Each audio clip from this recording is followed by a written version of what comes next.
Musique, entrepreneuriat, sport, art, talent des failles, la vitrine des talents. jàngale ci droit maanaam ci université yi dina xaw a compliqué un peu pour mu expliquer leen ko mais maanaam xam ngeen par exemple tey nii li ñuy wax affaire panafricanisme nga xam ne ñu si doon yëngu mooy ñi ngeen jot a xam ni mooy ay Cheikh Anta Diop ay Kwame Nkrumah et cetera ñoom dañ doon xeex maanaam pour moom seen bopp maanaam ñoom dañ doon wane ni ñoom ay peuple yu souverain lañ quoi mooy kàddu souveraineté laa bëgg expliquer loolu lu muy lan lay tekki quoi lan lay undu parce que ay temps nit yi dañ doon xeex nit yi dañ doon xeex pour wane ni maanaam ñoom ay souverain lañ mais léegi dañoo toll si benn jamono boo xam ne maanaam xeex bi dafa jeex léegi xeex bi léegi ay xalaat lay doon quoi maanaam da ngay xalaat nga mun a définir sa bopp nga wax ni par exemple lii moo tax nga ne la yow da nga souverain mooy maanaam genre autonomie la mooy maanaam nit boo xam ne maanaam yow amul kenn koo xam ne maanaam tënk na la loolu mooy souveraineté mais souveraineté dafa am maanaam lu mu lal maanaam souveraineté wu dëkk dafa am loo xam ne maanaam loolu moo ko lal boo seetlee maanaam suñu xeexu panafricanisme fi gars yi doon def yëpp contre tubaab yi la tubaab yi ñoo leen di bëgg a yor maanaam ci anamu maanaam ñoom ñu yoree seen bopp ba panafricains yi nga xam ne ñoom ñoo doon xeex ñu xeex loolu noonu il faut ñu expliquer par exemple tey jii lu tax ñun africains par exemple bokkuñu ak tubaab ci réflexion yooyu noonu par exemple da ngay jël ci jàng tubaab ma li ñuy woowee maanaam sociologie nga expliquer ko foofu mais tam da ngay jël tam ci jàng tubaab li ñuy woowee anthropologie boo seetee maanaam africains yi par exemple ay sociétés yoo xam ne dañ leen di woowee société collectiviste lañ sociétés yoo xam ne maanaam par groupe la ñuy doxee quoi boo xoolee européens ñoom dañ leen di woowee sociétés yoo xam ne individualiste en fait individualiste signifié wul ay nit yoo xam ne maanaam seen bopp rek la ñuy seet wala koo xam ne dafa égoïste individualiste signifié wul loolu maanaam société de type individualiste société de type individualiste mooy société boo xam ne ci mode d'organisation nit ki maanaam en tant qu'individu maanaam dañ ko considéré comme quelque chose de sacré en fait moo mën a expliquer loolu fii laa war a déparé mooy maanaam dëkk bu nekk maanaam société bu nekk dafa am ay principes yoo xam ne moom moo koy organisé léegi principes yi dañuy bëri principe yu bëri par exemple mun nga ko fekk société bu mel nii par exemple di nga ko fekk société tubaab fekk société nit ku ñuul mais différence bi moom mooy la maanaam boo demee société africaine par exemple tey principe yooyu nekk foofu noonu dafa am ay principes yoo xam ne ñoom ñoo nekk ci kaw am yeneen yi ci toog ba ci suuf maanaam genre hiérarchie la quoi boo demee dëkk tubaab yi par exemple tey ñoom même principe yi ñoo fay nekk même hiérarchie bi du nekk benn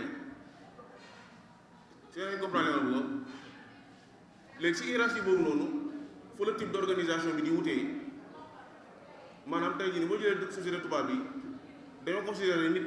maanaam nit en tant qu'individu principe d'organisation d'une société la moo tax ngay déggee mooy kàddu maanaam le droit alors que boo demee maanaam société collectiviste yi maanaam comme type africaine yi ñoom seen principe d'organisation maanaam c'est le groupe c'est la responsabilité maanaam nit ki maanaam responsabilité bi mu am ci groupe bi à partir de ñaari principes yooyu noonu si ngay gisee différence yi entre société africaine par exemple tey jii nii ak société européenne société de type individualiste ak société de type collectiviste société de type individualiste principe bi c'est l'individu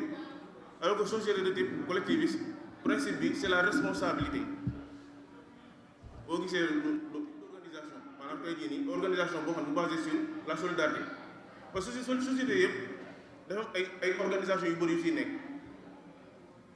maanaam organisation bu nekk dafay am benn kàddu boo xam ne moom la ñuy jël ñu organiser ko par exemple ci benn état da ngay dégg kàddu maanaam justice mooy dëgg maanaam ku def lu bon maanaam ñu teg sanction moom beneen kàddu boo xam ne maanaam ay principe la boo xam ne maanaam loolu la ñuy waxee maanaam l'ordre public mooy maanaam égalité bi nekk si nit yëpp société noonu lay organiser maanaam dañuy wax principe bu nekk après ñu ne ñii lañ di organiser principe yi ñii lañ organiser maanaam day am une valeur un principe et des règles valeur bi mooy maanaam ñoom lu ñu bëgg mooy Pastef bi mooy c'est la volonté moom la ñu bëgg a def principe bi mooy maanaam naka lañ ko bëgg a defee après règle bi nag mooy maanaam lan moo koy def damay jox exemple rek mooy maanaam tey jii nii boo jëlee régime de sécurité sociale mooy maanaam boo jëlee ñi ngi naan maanaam mooy régime retraite yi ak pension affaire yi noonu loolu xam nga droit la maanaam c'est un régime juridique mais dafa am fu mu jógee mooy maanaam valeur bi mu jógee nee naa leen sànq organisation noonu la ñuy une valeur un principe une règle c'est une valeur de solidarité si la déparé ñu ne par exemple dañoo bëgg am solidarité maanaam si biir dëkk bii nii naka lay demee ñu ne maanaam loolu mooy valeur bi c'est la solidarité le principe mooy maanaam les salariés dañuy cotiser pour ñi nga xam ne ñoo nekk en retraite wala ñi nga xam ne par exemple liggéeyuñu maanaam moom mooy le principe règle bi nag mooy maanaam mooy montant par exemple bi nga xam ne moom la ñuy joxe ak mensualité beeg yooyu noonu quoi loolu mooy règle bi comprendre nga loolu mode d'organisation boobu par exemple ci européen lañ ko jëlee boo seetloo foofu noonu parce que ñoom seen mode d'organisation dafay basé ci li ñuy wax par exemple la propriété comprendre nga mais propriété mooy maanaam tey jii nii boo jëlee luñ maanaam moomeel dimension propriété dimension moomeel ñett la maanaam am na dimension boo xam ne ñuy wax propriété am na beneen dimension boo xam ne mooy la possession am na beneen dimension boo xam ne maanaam moom maintenant l'usage loolu lépp mooy dimension moomeel tubaab yi nag ñoom c'est une société boo xam ne c'est très théorique une société très théorique maanaam c'est une société très fictive mooy maanaam tey jii nii ñoom seen moomeel par exemple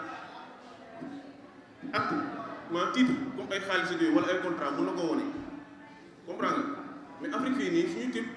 type bi nga xam ne moom mooy wane suñu moomeel c'est par la possession moo tax ñun suñu organisation yëpp maanaam bokkul ak ñoom bokkul ak tubaab yi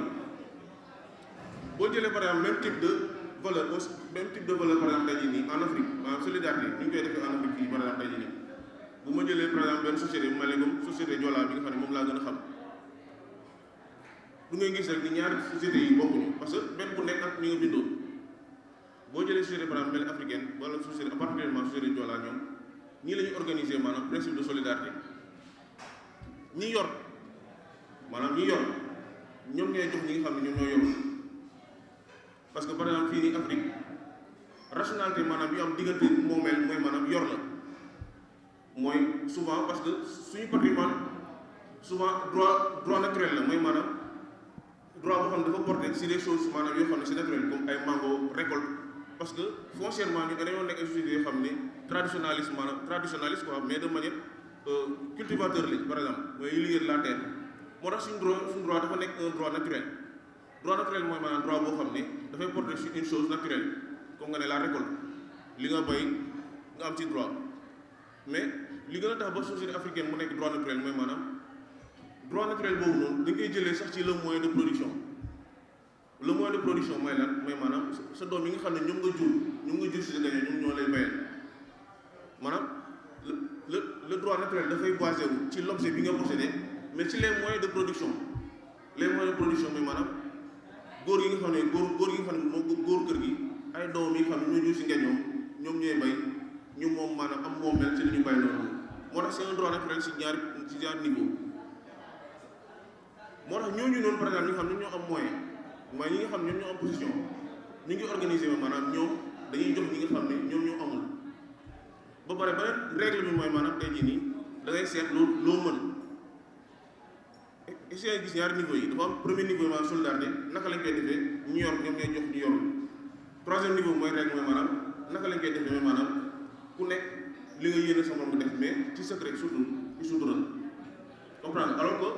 boo demee par exemple dëgg tubaab bi maanaam loolu c'est quelque chose de public parce que booy am jëlee pension affaire yooyu noonu c'est quelque chose de public li nga xam ne li ngay jël li ngay jot kii lañ koy jox ak ñaata lañ ko jox xam nga c'est quelque chose de public mais loolu c'est du point de vue maanaam sociologique du point de vue sociologique mooy maanaam relation yi nit yi am avec le groupe dafa am beneen niveau boo xam ne bi nga mën a gisee affaire maanaam du point de vue anthropologique mooy maanaam principe yi nekk ci biir maanaam ci biir groupe bi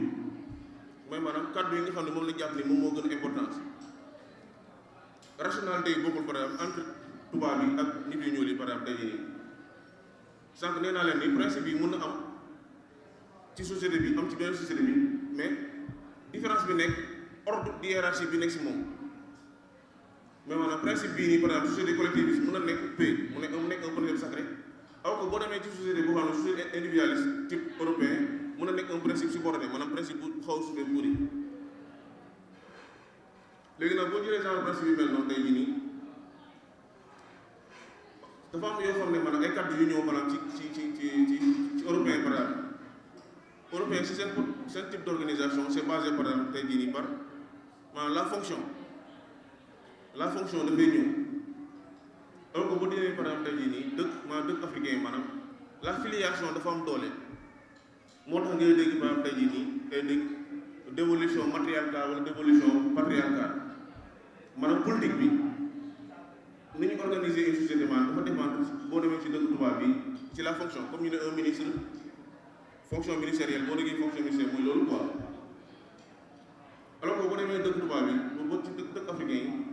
beneen mooy monnaie base bi mooy filiation dafa am doole ci dëkk tubaab bi lu tax mu am doole filiation mu am doole lu tax mu am doole parce que boo seetloo ci organisation dëkk ñaari moo fay ñëw mooy sañ-sañ ak moyen bu nga koy defee mooy maanaam Pastef am naa Pastef ñu def affaire solidarité wala Pastef def justice loolu Pastef la mais Pastef boo mu dégg si mënu ko réaliser il faut nga am moyen boo seetloo tubaab bi maanaam boo gis non africain yi d'abord boo seetloo tubaab bi moyens yi nga xam ne moom lañuy jël pour ñu réaliser Pastef bi moom laa suñu sànq mooy maanaam c'est par les richesses naturelles mooy ordre de propriété mais ordre de patrimoine boo xam ne c'est lié à la filiation mooy sa papa yéen ay jël ay moyens de production yoo xam ne ay doomam lañ ñu am ci un droit moo tax même seen état bi maanaam dañoo fexe ba ñaar yooyu ñu bokk mooy fi nga xam ne moom la ñuy jëlee maanaam moyen bi de production bi foofu mu représenter tamit l'état en tant que tel boo demee par exemple dëkk tubaab bi ñoom tamit comme maanaam l'ordre de production basé wul maanaam ci nit doom ak récolte ñoom ci la fonction la bokk ñoom tamit seen organisation d'état tamit foofu noonu lay dépendre rek moo tax kenn ku nekk foofu xam ni maanaam sa état sa bindin maanaam naturel nu muy mel mais par rapport ak keneen loolu moo tax surtout que bu ñu demee ci réflexion yi yëpp yu jëm ci affaire droit de l'homme ak yu ñuy wax ci affaire góor jigéen ak leneen dinañ xam ni ñun africains yi dañoo war a définir suñu bopp ñu xam ni ñun par exemple un type d'organisation boo xam da ngay jël ay góor jigéen par exemple nga teg ko ci kanam mënu adapté ak ñun parce que ñun suñu état dafa basé wu trop aussi bien que ci Pastef bi que ci réalisation bi ci la filiation mooy maanaam fi ngay jëlee maanaam fi ngay jëlee Pastef fi ngay jëlee dëggu def dara ci la filiation lay jógee ci njureel kon mënul concevoir état africain mënul concevoir par exemple dañuy nii ay principes yoo xam ne dafay jur infécondité comme par exemple ñaari góor a góor ñuy sëy dafay casser carrément maanaam réflexion bi nga xam ne moom moo soutenir maanaam souveraineté africaine te souveraineté africaine tamit maanaam bu ñu jógee si loolu mooy maanaam souvent dama koy waxtaan ak xale yi par exemple ay booy nekk élèves yi nii seen maître yi di leen wax ni ñoo maanaam contrat yi nga xam ne par exemple président yu yàgg yi signé woon nañ ko kon ñun mënatuñ ko mënuñ see dellu loolu c'est faux souveraineté xam nga lu muy signifier souveraineté li signifier maanaam yow yaa moom sa bopp du diw mii nii mooy wax par exemple yow foo commencé ak foo yow surtout nag si dëkk boo xam ne par exemple ñun géographiquement loolu mooy souveraineté boobu noonu mooy géographie déjà déterminé na maanaam suñu état yi fi ñu ñëw on est un continent différent déjà du point de vue naturel maanaam par les frontières déjà rek ak beneen continent comme par exemple ay continent européen wala continent américain déjà territoire bi rek dafay déterminer yow souveraineté mooy ni nga moomee sa bopp par rapport ak keneen fii lépp lu ñeneen defoon mën nga fee dellu si waat nga dindiwaat ko mais bu ñu continuer tamit ci affaire souveraineté par rapport ak thématique bi nga xam ne maanaam par rapport ak surtout ñi nga xam ne ñoom ñooy woote tey jii nii en l'occurrence maanaam groupe boo xam ne ay groupe culturel la il faut que tamit ñu wax ci lu leen mën a concerner en tant que des acteurs maanaam de la culture comme en l'occurrence maanaam le théâtre lu tax may wax loolu mooy maanaam bu ñuy nee état rek dinañ wax nation maanaam ñun bu ñuy bëgg a créer état maanaam ñuy créer souveraineté il faut que ñu am nation tamit naka la ñuy définir nation ci droit nation ni ñu koy définir ci droit mooy maanaam benn peuple boo xam ne ñoom ñëpp ñoo bokk par exemple ay souvenirs en commun te souvenirs en commun yooyu nga xam ne dañoo neex wala ñu naqari mais ñu bokk tax na ba ñoom ñi bëgg nañoo dund ba faw ensemble maanaam bëgg nekk ensemble ba faw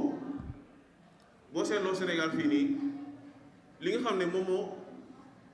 permettre mu am souvenirs yooyu noonu le théâtre daf cee bokk fii Sénégal parce que yàlla dafa def ba maanaam benn chaîne télé lañ fi amoon mooy maanaam RTS et que lu ñu doon seetaan si lu bëri mooy théâtre yi nga xam ne moom la Sénégalais yi defoon tey wax dëgg yàlla Sénégal lu théâtre bokk na si li nga xam ne moom lañ gën a réussir loolu bokk na si souvent damay wax waate ma ne ko am na benn théâtre bu ñu seetaanoon ba ñuy nekk xale Pout mi la tudd Pout mi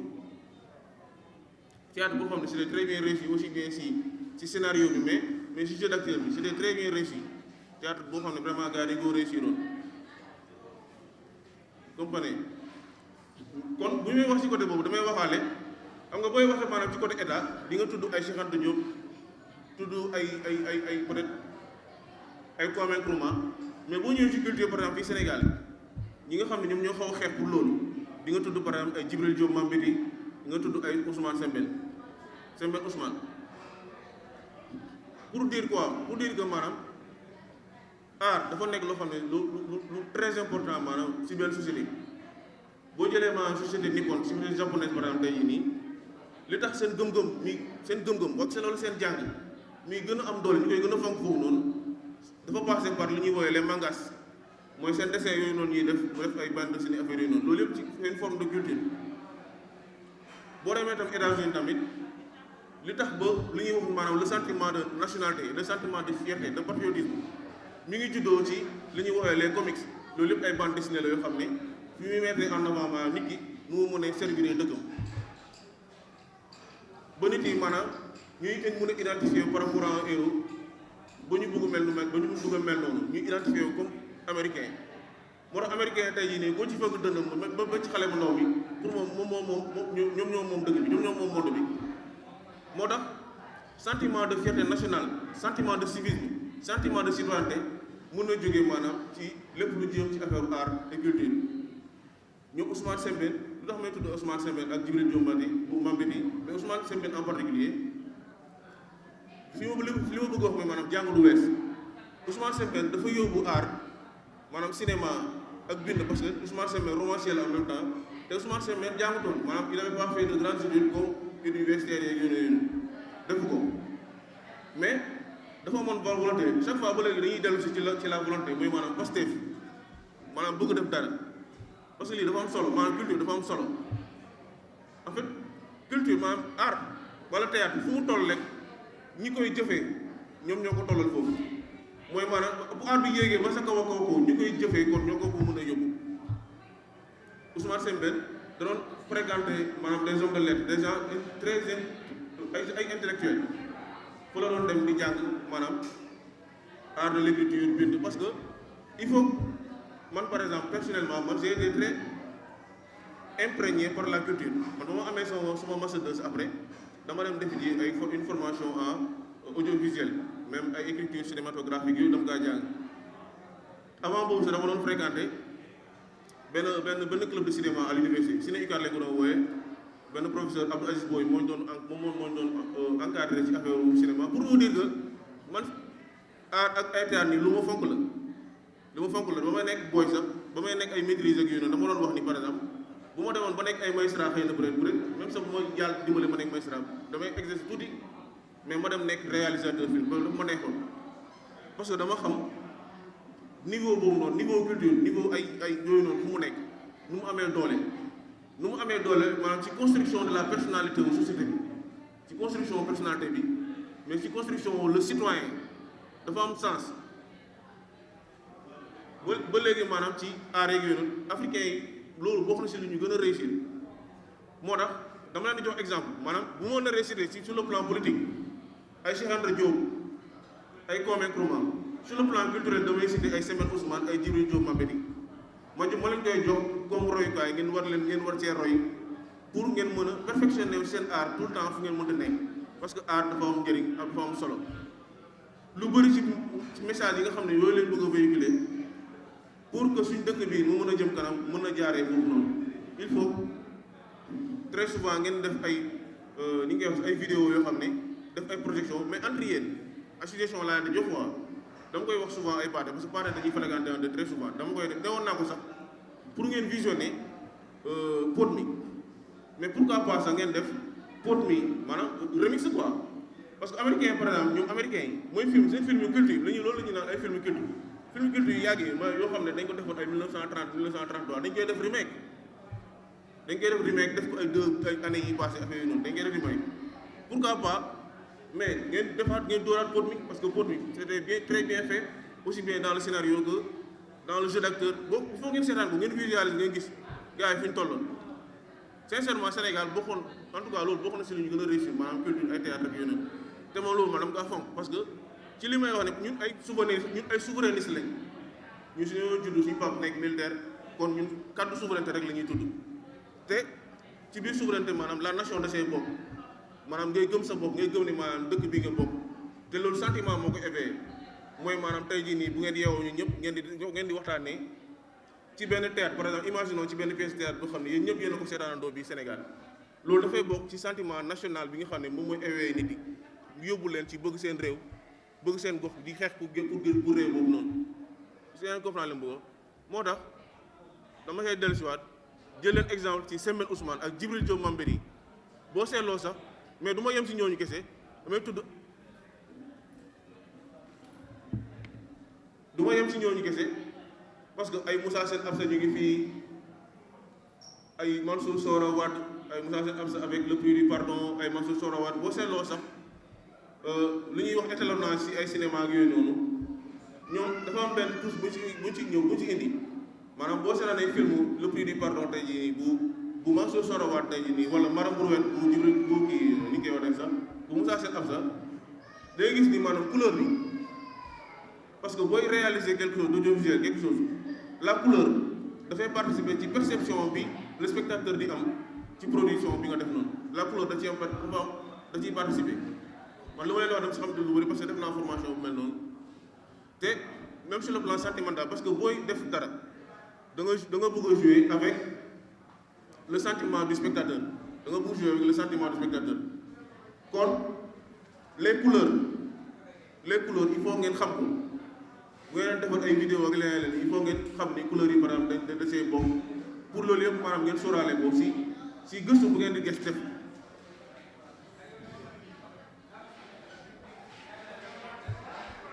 bon plus ou moins bon loolu la amoon pour wax ci ni nga koy waxee sax si sama intervention boo xam ne dafa laal sur le plan politique mais sur le plan aussi de l'art mu nekkoon loo xam ne par exemple tey soxal na ma parce que xam naa la moo nekk si art xam naa rôle art bu mu am ci pouvoir politique boo jëlee tey jii nii dëkk mel ni États-Unis ñun fay nii par exemple BSDA maanaam pour wan la ni art dafa am solo dëkk mel ni États-Unis par exemple tey jii nii maanaam c'est équivalent BSDA maanaam budget bu mu yor moom moo ëpp doole budget de défense su États-Unis si imaginer ngeen loolu moo tax américain bu ñu defee film guerre da nga yaakaar guerre la dëggantaan parce que moyens yi dañ ko ciy def lu am fulaak feere la art lu am fulaak feere la moo tax mooy li moo sànq teg art bu mun di gis fi mu toll ki ci yëngu moo ko fa tollal bu yéegee ba si kaw kon bu koy ki ci yëngu moo ko yéegal ba si kaw ci lan ci gëstu kese la nag il faut ngeen gëstu il faut ma jox leen par exemple tey nii par exemple ñu mel ni ay sud-africains yi wax naa ko baate benn jour ma ne ko il faut ngeen bari par exemple ngeen di xool maanaam le théâtre sud-africain parce que ñoom dañoo développé tamit seen ci côté boobu les sud-africains par exemple ci li ñuy wax la comédie musicale ak yeneen ak yeneen ak yeneen il faut ngeen di xool yooyu di gëstu ci loolu ngeen di xool mais yéen entre yéen seen groupe bi waxuma ngeen di woo ñeneen sax maanaam ay équipe mais entre yéen groupe bi il faut ngeen di organiser ay séances yoo xam ne ay projection de film genre film yi mel noonu ngeen koy seetaanandoo yéen biir seen biir comme ça ngeen di gën a am maanaam xam-xam ci li ngeen di def noonu quoi bon foofu laa bëggoon ngeen pour le moment merci de votre attention.